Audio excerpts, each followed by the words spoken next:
নমস্কাৰ ৰাইজ, মই পৰশ নতুন এটি ভিডিঅ'লৈ স্বাগতম জনাইছোঁ। আৰু তোৰণখন দেখিতো আপোনালোকে গম পাইছে, অসমী ভোগালী মেলা 2026 চেৱাগুৰি সতী সাধনী উদ্যান আমাৰ গাঁৱতে অনুষ্ঠিত কৰা হৈছে। আৰু উদ্বোধক হৈছে মাননীয় শ্ৰীযুত বিশ্বজিৎ ফুকন, সন্মানীয় বিধায়ক সৰুপথাৰ সমষ্টি। আৰু সাংস্কৃতিক সন্ধিয়া আছে ইয়াত 5 গৰাকীকৈ কণ্ঠশিল্পীৰ সংগীতানুষ্ঠান। আৰু মই আপোনালোকক ভিতৰৰ পৰিৱেশটো দেখুৱাবলৈ চেষ্টা কৰিছোঁ। আচলতে খুব ভাল লগা পৰিৱেশ এটা হৈছে আমাৰ গাঁৱৰে পাৰ্কখনত। আপোনালোকক মই দেখাবলৈ চেষ্টা কৰিছোঁ। সকলো আহিব বুলি মই আশা কৰিলোঁ 10, 11 আৰু 12 জানুৱাৰী। আৰু এয়া ম'হ যুঁজৰ পৰম্পৰা দেখুৱাবলৈ চেষ্টা কৰা হৈছে কিছু অংশ। চৰকাৰীভাৱে অনুষ্ঠিত কৰা হৈছে, যিহেতু ইয়াত বিভিন্ন ধৰণৰ পিঠাৰ বিপণী আৰু আচাৰকে ধৰি সাজপাৰ এইসমূহৰ বিপণী আহিছে। আৰু পিঠাসমূহৰ প্ৰতিযোগিতা হ'ব। বিভিন্ন ঠাইৰ পৰা আত্মসহায়ক গোটসমূহ আহিছে। আৰু এই আত্মসহায়ক যিসমূহ গোট আছে, এই গোটসমূহৰ ভিতৰতে পিঠাৰ প্ৰতিযোগিতা অনুষ্ঠিত হ'ব। আচাৰ প্ৰস্তুত কৰিও তেওঁলোকে আনিছে গোটসমূহৰ পৰা। জিলাভিত্তিক মানপত্ৰ প্ৰদান কৰা হ'ব বুলি জানিব পাৰিছোঁ। আৰু সম্পূৰ্ণ চৰকাৰীভাৱে অনুষ্ঠিত কৰা হৈছে। এয়া ভেলাঘৰৰ কিছু দৃশ্যাংশ সৰুকৈ দেখাবলৈ চেষ্টা কৰা হৈছে। আৰু ইয়াত বিভিন্ন ধৰণৰ সঁজুলি, আমাৰ থলুৱা সঁজুলিসমূহ জাপিৰকে ধৰি খৰাহী, ধৰা, নাঙল, যিসমূহ দুষ্প্ৰাপ্য হৈ গৈ আছে। আজিকালি নাঙলটো প্ৰায় দেখিবলৈ পোৱা নাযায়। আৰু এয়া মেজি সৰুকৈ সাজি দিয়া হৈছে। খুব সুন্দৰ প্ৰয়াস। উঠি অহা প্ৰজন্মই নেদেখা বহুত কিছুমান বস্তু দেখিবলৈ পাব। আৰু আগতে যিসকল আমাৰ উদ্যানখনলৈ আহিছে তেখেতলোকেতো এয়া দেখিছেই, আই লভ সৰুপথাৰ লিখা আছে। আৰু এয়া গাহৰি মাংস খৰিকাত দিয়া হৈছে।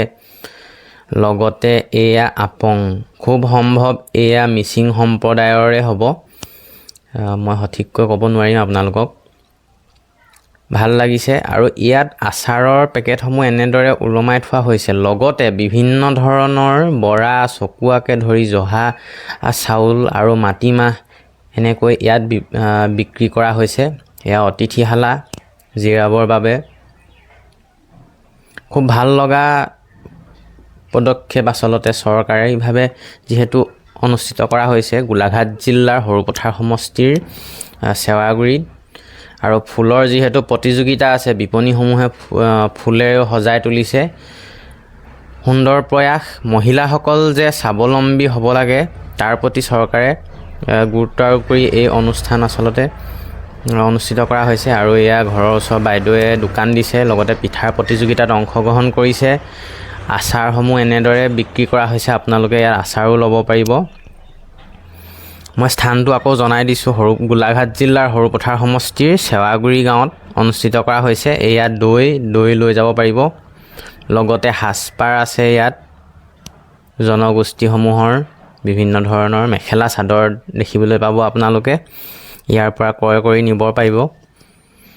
আৰু এয়া হৈছে পাচলি বিক্ৰী কৰিছে, চুঙা, দৈ, লগতে বিভিন্ন ধৰণৰ পাচলি।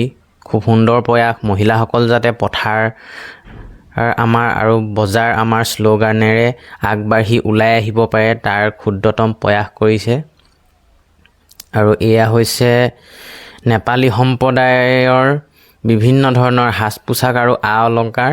এয়া নবৌৱে বিভিন্ন ধৰণৰ অলংকাৰ ক্ৰয় কৰিছে তেখেতলোকৰ বিপণীৰ পৰা। এটা খালি বেয়া লগা খবৰ বুলিয়ে ক'ব লাগিব, ইয়াত কিতাপৰ এখনো বিপণী দেখিবলৈ পোৱা নগ'ল আচলতে। এয়া গামোচা হয়, ৰাম ৰাম হৰি হৰি লিখা আছে, হাতেৰে প্ৰস্তুত কৰা। আৰু এইটো বহুত ধুনীয়া ব্যৱস্থা বুলি ক'ব লাগিব।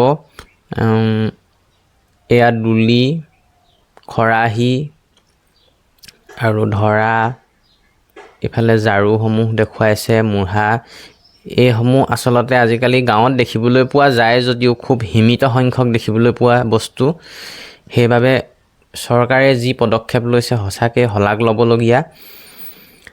কিন্তু কিতাপৰ বিপণী দুই এখন থাকিব লাগিছিলে, যিহেতু আমাৰ জুবিন দায়েও কৈ গৈছে যে কিতাপেহে জাতিটো আমাৰ ৰক্ষা কৰিব, গামোচাই নহয়। গতিকে কিতাপৰ বিপণী থকাটো মই কামনা কৰিছিলোঁ। তথাপিও সুন্দৰ পদক্ষেপ। আশা কৰোঁ ভৱিষ্যতলৈ কোনোবা কিতাপৰ বিপণী আহিব আমাৰ গাঁৱলৈ। এয়া হৈছে আমাৰ পাৰ্কত থকা আই সতী সাধনীৰ প্ৰতিমূৰ্তি, আৰু লগতে এইটো হৈছে আমাৰ সৰুকৈ থকা এটা পুখুৰী। পাৰ্কত আপোনালোকক দৃশ্যাংশ দেখাবলৈ চেষ্টা কৰিছোঁ। এই দলংখন নতুনকৈ সাজি উলিয়াইছে। আৰু আছে মুকলি মঞ্চ, ৰাস্তাৰ একেবাৰে কাষতে কৰিছে মুকলি মঞ্চ।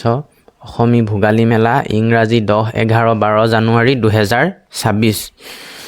পাছলৈ জুবিন দা এয়া আৰু গীটাৰ এখন আছে। ৰাতি দৃশ্যত দেখিবলৈ আচলতে ভাল হ'ব তাত। আৰু ৰাস্তাৰ পৰাও এই অনুষ্ঠান উপভোগ কৰিব পাৰিব। গোলাঘাট জিলা উন্নয়ন খণ্ড আৰু দক্ষিণ উন্নয়ন খণ্ডৰ সহযোগত এই অনুষ্ঠানটি অনুষ্ঠিত কৰা হৈছে। আৰু এয়া হৈছে হাতেৰে সাজি উলিওৱা ফুল।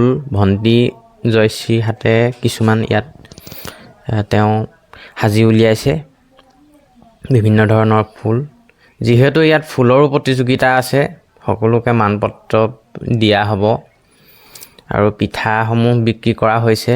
মহিলাসকল স্বাৱলম্বী হোৱাৰ লগতে এই প্ৰতিযোগিতাসমূহতো অংশগ্ৰহণ কৰিব পাৰিব। মই দলঙৰ ওপৰৰ পৰা দৃশ্যাংশ আপোনালোকক দেখুৱাবলৈ চেষ্টা কৰিছোঁ। যথেষ্ট সুন্দৰ পৰিৱেশ আৰু খুব ভাল লাগিছে। নিজৰ গাঁওখনতে আচলতে এই অনুষ্ঠানটি যিহেতু অনুষ্ঠিত কৰা হৈছে, গাঁৱৰ ভিডিঅ' তেনেকৈ দিয়া নহয়। মই ভৱিষ্যতলৈ আপোনালোকক দিবলৈ চেষ্টা কৰিম। সময়ৰ সোঁতত লুপ্ত হৈ যোৱা আমাৰ এয়া গৰু গাড়ী, খুব সুন্দৰ পদক্ষেপ। এয়া দেখুৱাবলৈ চেষ্টা কৰা হৈছে। আজিকালি প্ৰায় দেখিবলৈ পোৱা নাযায়। আৰু ফুলসমূহে এনেকৈ সজাই তোলা হৈছে। সঁচাকৈয়ে পৰিৱেশটি দেখিবলৈ বহুত ধুনীয়া হৈ পৰিছে। আৰু মোৰ ফালৰ পৰা মই চেৱাগুৰি গাঁৱৰ বাসিন্দা হিচাপে আপোনালোক সকলো দৰ্শককে আমাৰ গাঁৱলৈ নিমন্ত্ৰণ জনাইছোঁ। 10-11-12 জানুৱাৰীত অনুষ্ঠিত হ'ব এই ভোগালী মেলা। সকলো আহিব বুলি আশা কৰিলোঁ। আমাৰ গাঁওখননো কেনেকুৱা আপোনালোকে এবাৰ চাই যাবহি বুলি মোৰ আশা থাকিল। মই স্থানটো আকৌ এবাৰ কৈ দিছোঁ, গোলাঘাট জিলাৰ সৰুপথাৰ অঞ্চলৰ চেৱাগুৰি গাঁও। এয়া তলৰ পৰা দেখুৱাবলৈ চেষ্টা কৰিছোঁ মই মুকলি মঞ্চ। এয়া বেগসমূহ এনেকৈ ওলমাই থৈছে। আৰু এয়া হৈছে জানিব পৰা মতে শ্যাম সম্প্ৰদায়ৰ তেখেতলোকে সাজপাৰৰ লগতে বেগসমূহ এনেকৈ বিক্ৰী কৰিছে। আৰু এয়া ফুলেৰে সজাই তোলা হৈছে বিপণী। ফুলসমূহ বিক্ৰী কৰা হৈছে। খুব সুন্দৰ পৰিৱেশ, দেখিবলৈ সঁচাকৈ ভাল লগা হৈ পৰিছে। মই নিজে গৌৰৱ অনুভৱ কৰিছোঁ, যিহেতু মোৰ নিজৰ গাঁৱতে অনুষ্ঠিত কৰা হৈছে অনুষ্ঠানটি। যথেষ্ট সুখী অনুভৱ কৰিছোঁ, ভাল লাগিছে।